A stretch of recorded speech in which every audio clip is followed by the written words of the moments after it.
It's Divorce TV time again, and we have our financial expert, Henry Elliston, as our guest on the show, and he's going to be telling us why people find the whole financial part of Divorce Financial Workshop so interesting. And we've got a shared story by Nikki Bruno of Epic Comeback. She's going to share her own personal story and then treat us at the end with a healing. But first, let us get on with the divorce news.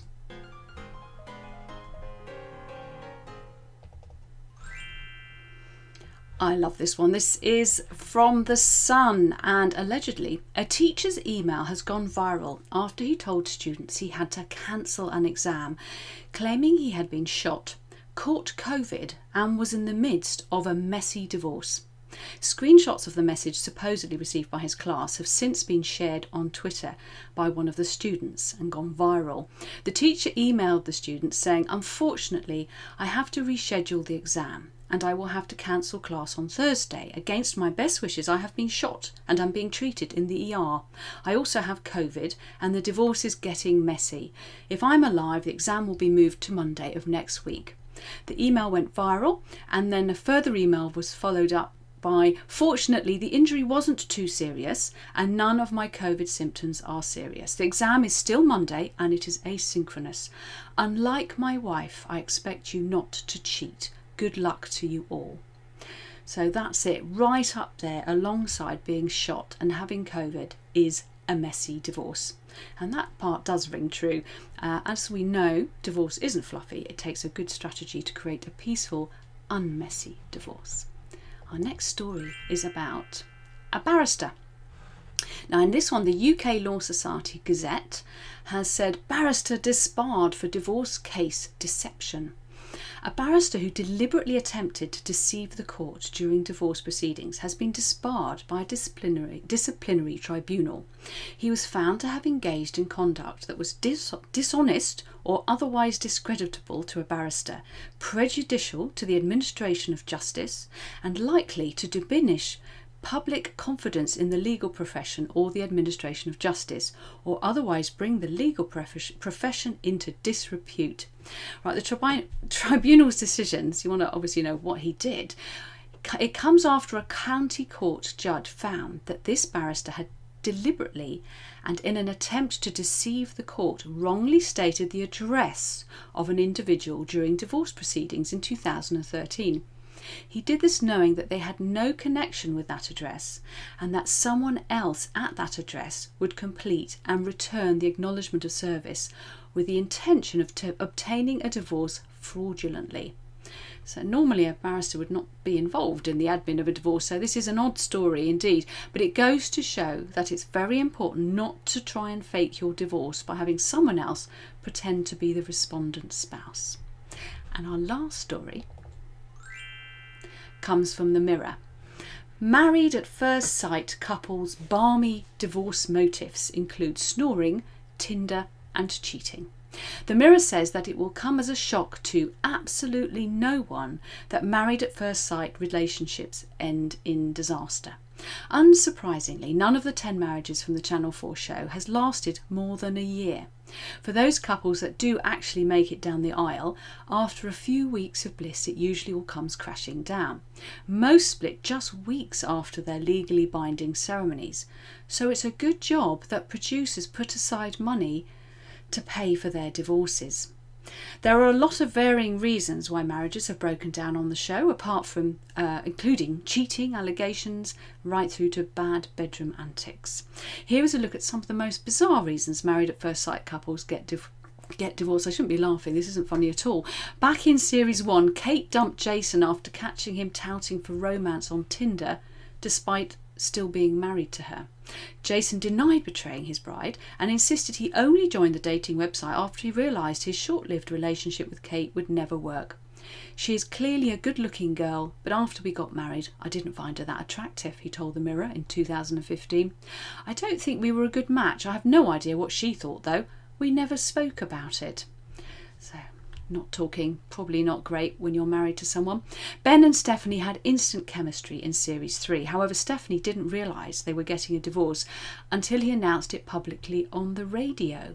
Stephanie and I are still friends, but I couldn't give her what she wanted and what she needed, and time is of the essence, he said on Fubar Radio.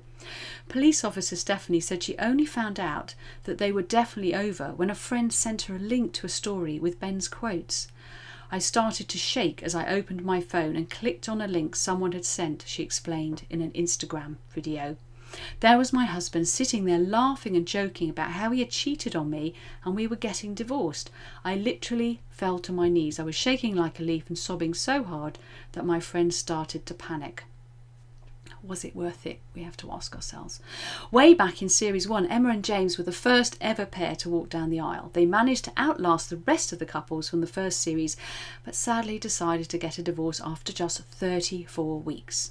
Some of the reasons they gave for splitting up were not being sexually attracted to each other and snoring. It sounds like something out of the infamous EastEnders Christmas Day episode when Dirty Den gives Andrew the divorce papers, but it was the reality for Jonathan and Stephanie. He ended their marriage by giving Steph annulment papers in an envelope for Christmas. I'm assuming that they all have prenups in place. If anyone knows whether that's the case, please let me know. So to something far more sensible, we're now going to talk to Henry Elliston, who's a chartered financial planner.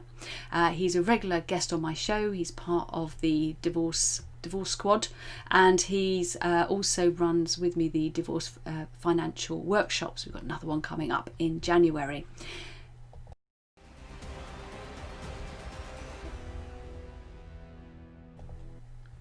Hello, Henry, and welcome. Oh, I can't hear you. You're going to pop your sound on. You've been very good and stayed muted, but now we need to hear you. Is it going to come on? It says guest has muted himself. What I'm going to do is I'm going to pop forwards to something else. I'm going to go to the masterclass where you have a fiddle, but we are using new technology today, everyone, so it might not be Henry's fault, but it definitely says guest has muted himself, so we're not going to get far with this interview. So I'm going to pop onto the QR masterclass and then come back to you, so see if you can find a way through it. Right, so into the masterclass we go. We're going to talk about lies today, and this is part of the Set Sail, part of the Divorce Discovery Voyage Divorce Masterclass QR code you can see there if you want to have a look at that. Now, lies. What kind of lies am I talking about? Right, we tell each other, or ourselves, in fact, all kinds of lies, but when you're going through divorce, it's a time to be brutally honest. And delusion is not the same as positive thinking. So, for example, think about the following and decide what you want to do differently if any of these ring true. So one of the big lies that people tell themselves is that being separated or divorced is some kind of a judgment on us as human beings, like we're some kind of a failure and that we've let down society. This, of course, is complete rubbish, but it's amazing how many people delude themselves about this one. So if you've got married and married for first sight, maybe you don't want to make that mistake again next time, but in general, when you get divorced, it's not an indication that there's anything wrong with you. The second big lie that people like to tell themselves is that the kids will be fine, even if I'm saying horrible things about the other parent. Well, we will all know that that's just not true. So you can look up the long-term studies to back up that fact that it's definitely not okay for the children, or just use your common sense. So the kids want both parents to find a way to be happy and peaceful, and that's the truth on that one. And then last but not least, another lie we often tell ourselves is my life is ruined and I've wasted years on being with that other person. I remember thinking that one. How deluded that seems now with the passage of not just years, but to be honest, within just a few months. Reading motivational books and exploring some personal development certainly sped up the process of seeing my life situation more accurately.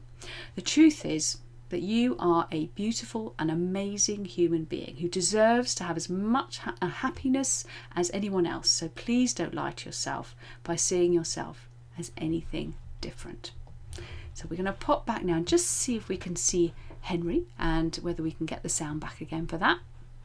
Now, where are you, Henry? Now I'm going to pull him in now. He's disappeared off, but I'm hoping he's going to come back any second now and come back into the slide. What I'll do is, as he's completely disappeared now, which is a great shame, we're going to move straight on to our other guest who is here, and we're going to pray that Nikki's sound is going to be working. I'm going to come to our shared story right now.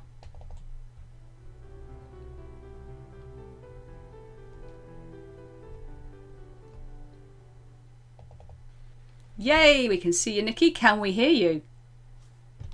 Let's try it out. Let's see if it works. Yes, hallelujah. So definitely the system is working. Brilliant. So brilliant. So thank you very, very much for coming on to share your personal story. I know that you are Nikki Bruno of the Epic Comeback, and so you actually work with people who are dealing with all kinds of divorce, but particularly with very, very difficult people. So I'm going to suggest that you just give us a sense of what your own personal story was that led you into the work that you do right now. Absolutely. And thank you for having me, Susie. My own personal story, well, it's not pleasant, but it certainly gets a lot better at the end. It was that I was married for about 9 years at this point. We're now back in about 2015, so about 5 years ago. And I had married the man of my dreams. We traveled a lot, had a wonderful life together back in Boston, Massachusetts. And then after we had been married about 9 years, we had 2 children. My daughter at the time was 9 months old, and my son at the time was about 3. And we had a series of things got very high conflict. There was a lot of tension in our home, and although we were very blessed to have children and were happy with most aspects of our life, I got to a place where I was miserable in my marriage, and the level of conflict was too high. There was some emotional abuse going on, and especially because we had young children, and some of the conflict was beginning to happen right in front of our children. The marriage was over. It was over. And so I filed for divorce, and things got much harder from there because my husband at the time was not on board with getting a divorce. And we also had some major disagreements about the way that the divorce process was going to go. And then when we were in the divorce process, we had some disagreements there as well. And so our the process lasted for about 3 years, and it almost broke me. I mean, a high conflict divorce, there really is no aspect of your life that it doesn't touch. And so emotionally and financially and socially, my relationships changed. And so the amount of loss was really intense, especially because, again, our children were so young, and I was facing losing half of my time with my young children. And of course, my husband was facing the same thing. And so emotions definitely ran very, very deep, and it was traumatic. It was traumatic. That's not even close to an exaggeration. And so I eventually Can I just ask a quick question? When you say traumatic, could you give an example of what sort of epitomized that trauma for you? One of the things that epitomized the trauma was that there was some parental alienation going on. And so while the divorce was still happening, I had moved out and I had my own apartment, and my then 4-year-old was coming home to me and saying things like, "Mommy, Daddy says you're a liar," or "Mommy, Daddy says that you left us," meaning you left our family. And that was traumatic for me. I had and luckily still have an extremely close relationship with my son. And it's the thought of not only kind of losing my sacred relationship with my son, but also the thought that there's a human being out there who happens to be my son's father, who is attempting to manipulate my son into thinking that I am a bad person or a bad mother, or that I'm abandoning him. I can't think of much worse of a feeling than that. That's absolutely traumatic. And there will be many women and men who are in that situation right now. What kind of hope can you give them? So how did your story resolve? Because that could have been an ongoing situation. Yes, I decided about 9 months after we separated and I had moved out, and I had taken about 9 months to basically suck my thumb, to heal, to get back to a normal feeling life, to make sure that my kids were doing okay and on their feet, and to work with my therapist to come to terms with what had happened, to forgive myself, and to allow time to go by, because healing and grief take time. I reached a place where I had this turning point, and I looked in the mirror one day and I said, Nikki, this isn't funny anymore. This way of living and lacking joy and feeling anxious and low, I'm gonna kick that to the curb, and I'm gonna stage an epic comeback in my life, which is what I did. And I started working with a fitness coach, and I started working with a business coach, and I got into really, really good physical and mental and nutritional shape again. And I was inspired, incredibly inspired, to start my current business, which is a coaching practice called The Epic Comeback.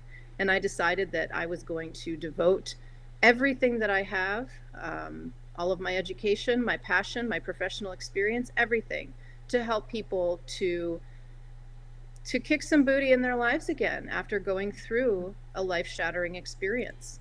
And so my own epic comeback. I was just saying, you're going to share with us many areas that you explored, and one of those you'll be sharing with us at the end, because it's a very holistic approach, isn't it? But just to round off here, you've got to tell us how ultimately did you deal with the alienation side of things? So stage one, you got yourself powerful, you got your epic comeback, but how did that change the way you were then able to manage that ongoing situation? The way that I managed it was to come up with, Susie, I came up with a 10-prong strategy for fighting the parental alienation.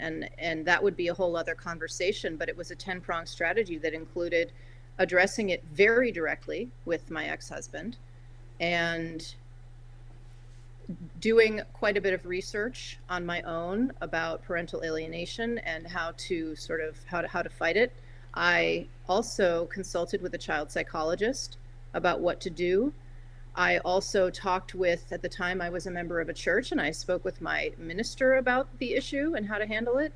I spoke with my son's teachers and confided in the social worker at the school about some of the very negative messages that my son was receiving about me. I was on an absolute mission to make sure that parental alienation, which is both child abuse and intimate partner abuse, by the way, that it would stop happening, at least the most egregious versions of it. And it, in everything that I did, helped. Fantastic. So and just for everyone that's watching, Nikki is going to come back and tell us more about how that process and what she did, because I know that is going to be something of enormous interest to a lot of people who are watching this. But the news is that you made it through. You found some solutions, and that you're now able to share those with others. So it's a grueling but very uplifting story. Thank you so much, Nikki, and I'm looking forward to having you back in shortly to do the healing. But we're going to have another go at getting Henry, because I can see he's lurking in the green room. So thank you very much, Nikki, and see you very shortly. My pleasure. Thank you. And we're going now to find our Henry. There we are. Yes, we can see you. Can we hear you? Are you on? Guest has muted themselves again, it says. I don't know why it does this. We're going to give it one little... That's a very strange thing that it does that, because we managed to... Can you see any little microphones anywhere that you can click, or little sound symbols? Have a little click around. Otherwise you'll have to mime the words and I'll fill them in. But while Henry's having a last click there, I promise I will get him back again at some point. We'll work out how to get it so we can hear him. But we certainly could hear him earlier when we were doing the tech check. But just so take a good look at that face, because Henry is going to be our chartered financial planner doing a mime on the divorce financial workshop, which is happening on the 21st of January. I'll give you the QR code in a minute, and you'll be able to you can start to access that. But if you can't wait till then, the QR code that you can see here, and if you're watching this on a replay, you can always freeze it. That will take you straight to Henry's personal diary, and if you do that, he's very likely to talk to you. So basically, the people who should be talking to Henry, when you will be able to hear him, he will be is because he's if you've got assets of any kind, so if you've got properties and you've got pensions in particular as well, anything that's got to be split, the stuff that can make things complicated and make messy, Henry's brilliant at working with people in the early stages of divorce. But yeah, he's just going to be impossible to hear for now. So it just says guest has muted themselves. Sorry, Henry. We'll have another go next time. And I'm going to now give us that little bit of information about I'm going to give you the QR code, in fact, before we go to the healing for the workshop. And here we go. There's that QR code there, the nice green one, will take you to the page where you can register, and from there get yourself a ticket. We have obviously limited numbers. It's very interactive, and we don't want you to miss out. So book yourself in there. But if you need help sooner than that, there is other support we can obviously give you as well. And this is the other QR code I wanted to share. Our Family Wizard, we've been talking about that quite a bit over the weeks.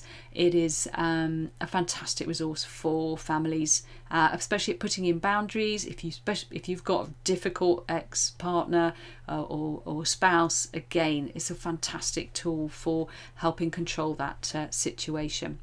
And now we're going to talk about healing, or an experience healing. So,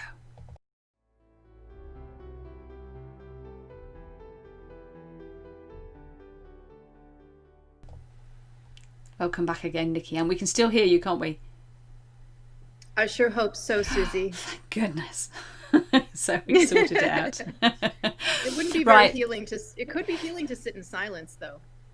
It's a very good thing to do, and I've become very, I meditated before I did the show, which is probably lucky. But years ago, the thought of me meditating was just laughable. I find it hard enough to sit still, so I can't imagine living without it now. So with this, perhaps give us a little preview. What are you going to be doing with us now for the next few minutes? What I'm going to be doing is to provide, it's a meditation, it's a guided meditation, and it's something that is fundamental to what I do with my clients in my business, which is staging an epic comeback in your life through and beyond divorce. And it's about telling the truth. It's about getting quiet and kind of sitting with yourself and listening, not so much to your brain, but more like to your heart and to your intuition about a truth that is important for you to hear from yourself, a truth that emerges from a sacred place and helps to deliver you a message kind of from the universe, but also from deep inside yourself, that is important to your healing, or that is important to your recovery, or that is important to your staging a comeback. And you could be delivered with a truth that has to do with your future, or some kind of project that you would like to start, or really just a reality that you haven't yet been ready to face. That's lovely. And just before I leave you to it, I'm hoping that you will, when I tag you in on the different platforms for this, if you pop in to the comments links to where people can find out more. And you also have your own podcast, don't you? Yes, I do. It's called Yes. the Epic Comeback Podcast. Brilliant, brilliant. So I look forward to this healing now, and I'm going to move on to this so we just have.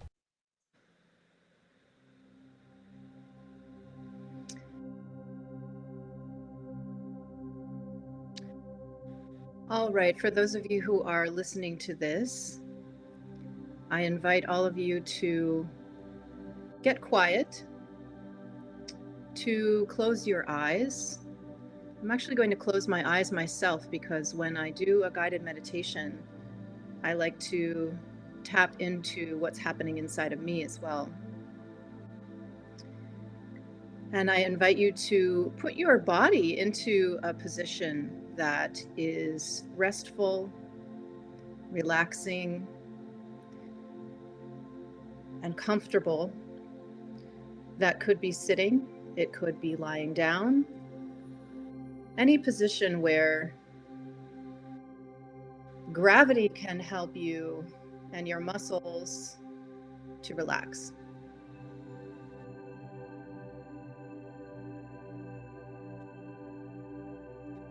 And bring your focus to your breath.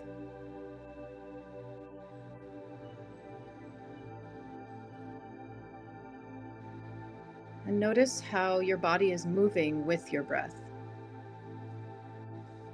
The muscles around your stomach and your diaphragm.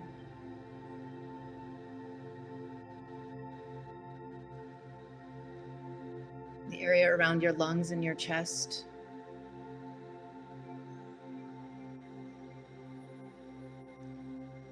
And take a few longer breaths, cleansing breaths.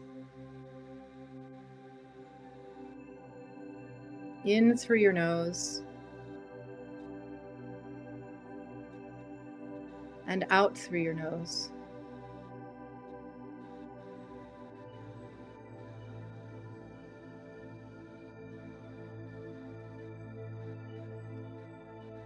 And invite yourself, especially your mind, to relax. And whatever thoughts, images, emotions you're feeling that you don't need in this moment right now, release them.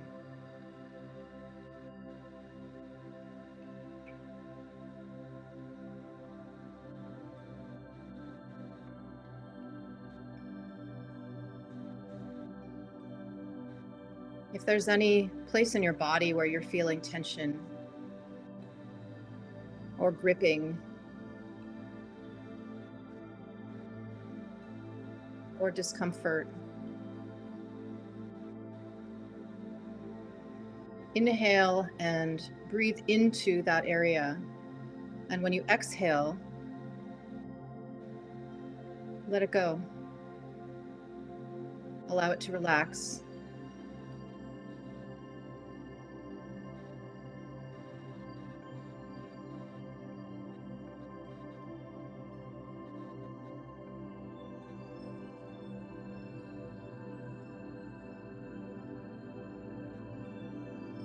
One of the keys to healing from something that has been painful,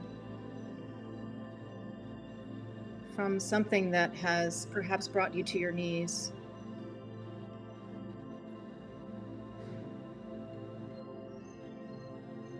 is to listen inside for truths that are important for you to hear.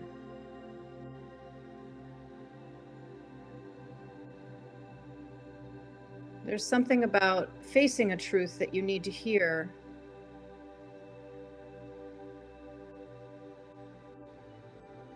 that gives you relief,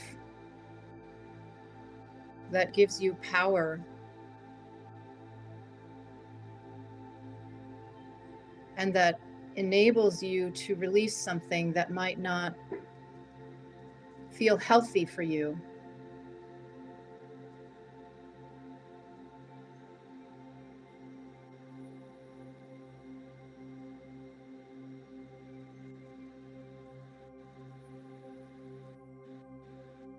So I now invite you in this space, in this quiet moment,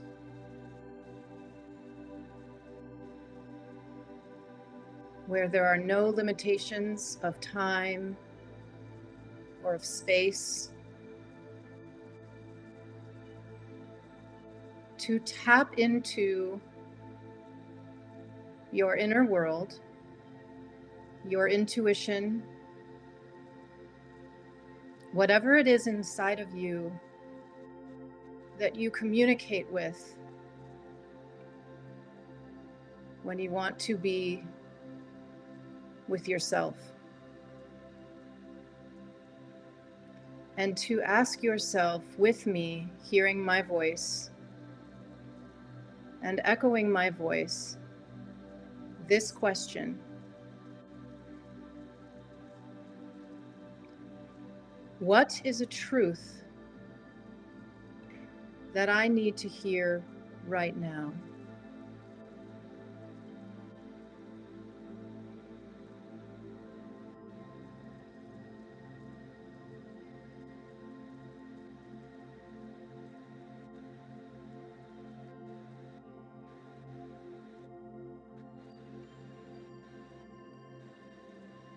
And as you allow this truth to emerge,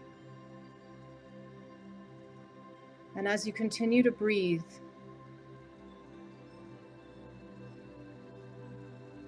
imagine space. Imagine open space and a feeling of freedom.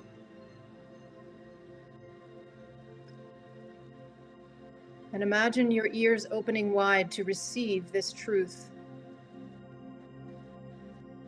that comes from deep inside of you. A truth that belongs to you, not to anyone else in your life.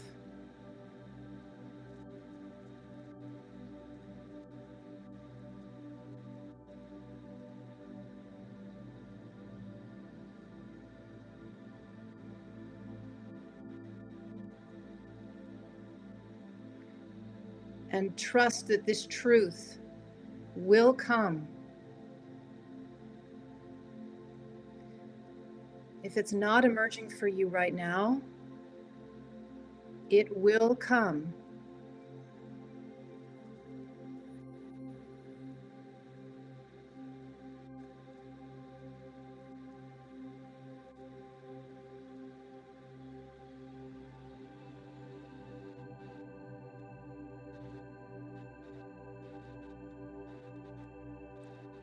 And if you have received it,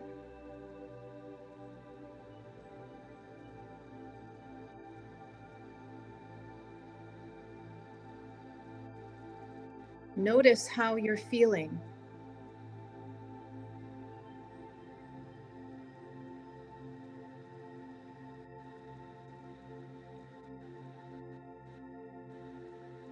Maintain that vision, that feeling of openness, of spaciousness.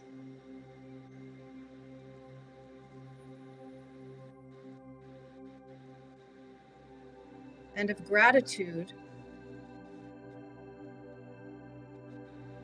for the truth that you have received.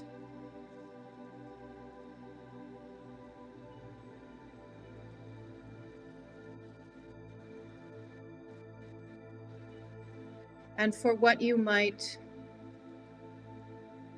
learn from it.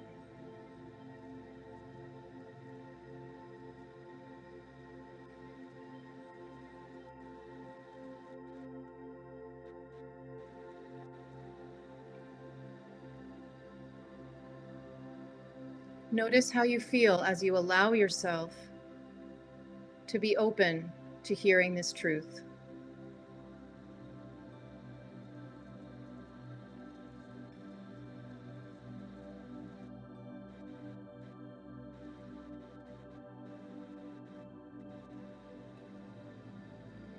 The courage that it takes for you to sit like this or lie like this and ask this question.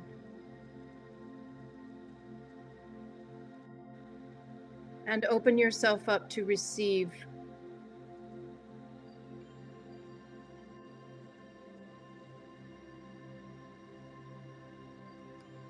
The courage that it takes to do this.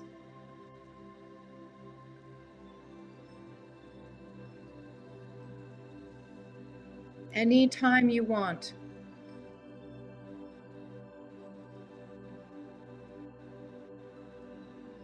Makes you powerful. It makes you free.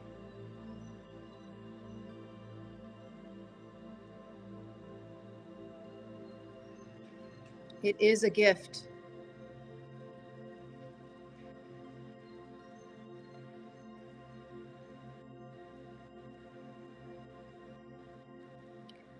And any time in the future when you feel the desire or the need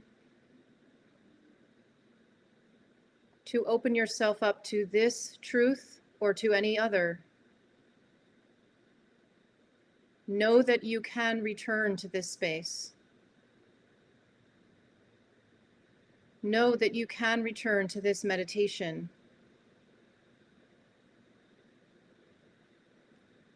Anytime you want.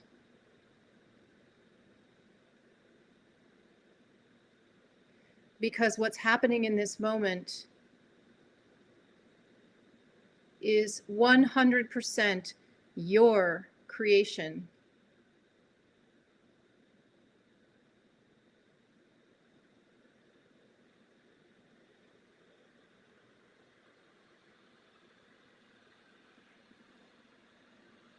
And now I invite you to return your focus to your breath.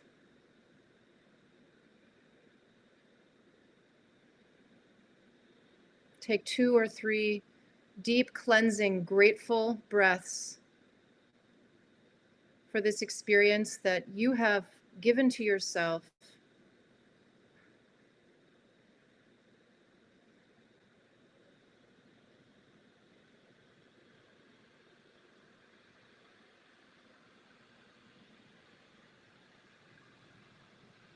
And as I count down from 5 to 1,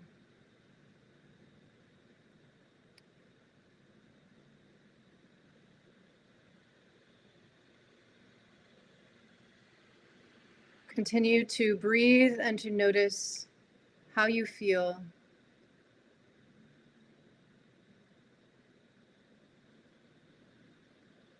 As we return,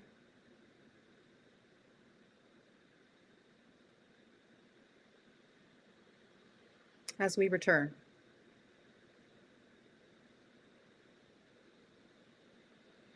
5,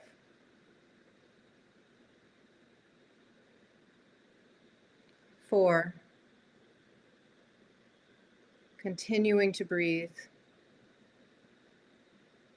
3, 2, and 1. Thank you very much, Nikki. That was lovely.